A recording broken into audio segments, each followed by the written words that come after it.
Steepiin itti aanu bakka kanarra seentanii wantoota sirreessuu qabdan sirreeffachuudha.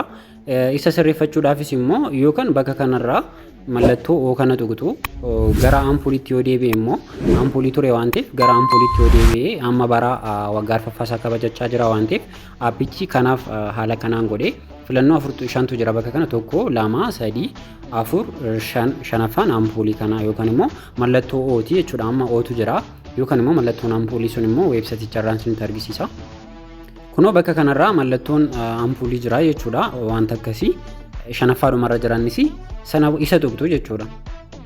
Akkasitti yeroo seentan wanti kun piroofaayilii keenyadha. Piroofaayilii keenya waan ta'eef bakka kanarraa dhufnee wantoota sirreessuu qabnu hunduma isaa sirreeffachuu dandeenya.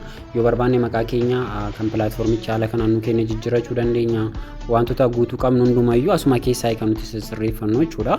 Kanaaf kana fakkaataa piroofaayiliin keenya asirra deemnee pooyintii fi kooyinii keenya illee kan nuti ilaallannu asirraatidha jechuudha. Piroofaayilii keenya keessa seenne amma akka qabnu pooyintii keenya akkasumas kooyinii keenya hundumayyuu kan nutti argisiisu as keessa jira. Sana booda immoo asirra gallee immoo yoo barbaanne maqaa keenya illee edit godhachuu dandeenya. Kunoo gubbaa kanarra jira. Mallattoo iskiriptoo kana tuqnee maqaa keenya piroofaayilii keenya hundumallee haala kanaan sirreeffachuu dandeenya jechuudha. Ampuulicha tuqnee as keessa seenne. Sana booda amma maal goona steepii itti aanu argachuudhaaf ammas gara weebsaayitichaatti ni deebina.